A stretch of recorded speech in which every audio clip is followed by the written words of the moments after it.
Hello, it's me. Yes, sadly, it's me again. Today we're going to talk about London by William Blake. As you can see in the picture, he was born in 1757 and he died in 1827. But there is a lot more about him that we need to know. In this video, we mainly focus on the form, the literary devices that are used throughout the poem. But before that, let's take a look at some background information first. William Blake was largely disregarded by his peers at a time when Britain was steering into the age of industrial revolution, a time when London, as well as other European cities, was predominated by machinery, mass production, and the steam engine. As a romantic poet, Blake questioned and criticized the practices of his society through the publication of Songs of Innocence and Songs of Experience. Songs of Innocence features a happier, lighter tone, associating childhood with the concept of paradise, while Songs of Experience features a sadder, darker tone, associating experience with the concept of corruption and the fallen.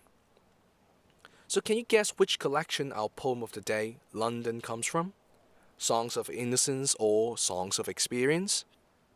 Before analyzing the poem, I hope that by now you've already read the poem and consulted the dictionary because some of the vocabulary items here are pretty challenging.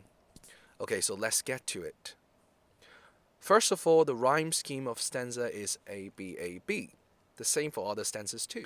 In stanza 1, we can already observe the heavy use of repetition. I wander through each charted street, near where the charted Thames does flow. The word charted appeared twice in the first two lines. A mark in every face I meet, marks of weakness, marks of woe. The word mark even appears 3 times in line 3 and 4. Remember, whenever something repeats in a poem, it means something significant. But why charted and mark? Charted means something is owned by someone, and if you want to use it, you have to pay for it. Mark here means something negative. People have dirt or even wounds on their face.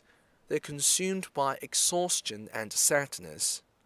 The use of repetition here pretty much sums up the theme, color, and tone of the poem. This is not a happy poem. The ideas of the poem are not those we usually associate London with. In every cry of every man, in every infant's cry of fear, in every voice, in every band, the mind-forged manacles are here.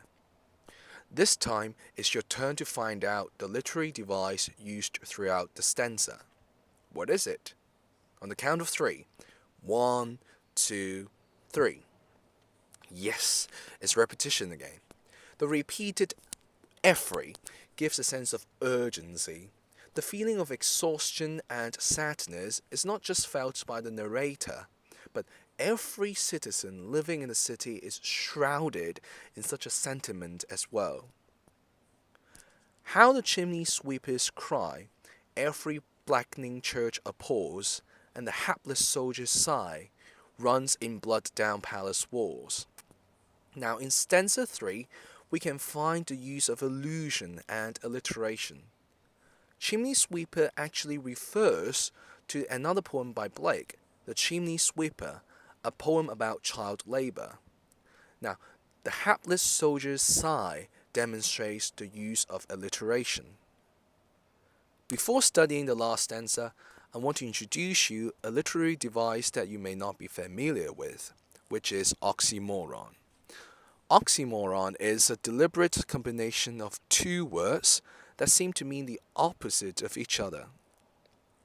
But most, through midnight streets I hear, how the youthful harlot's curse blasts the newborn infant's tear, and blights with plague the marriage hers.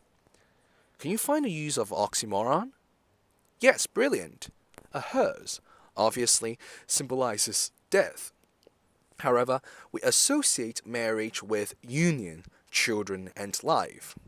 Well, unmarried harlots are running around, babies seem to have no mothers, and there are no fathers to be found. The idea of marriage here has been plagued, both figuratively or even literally.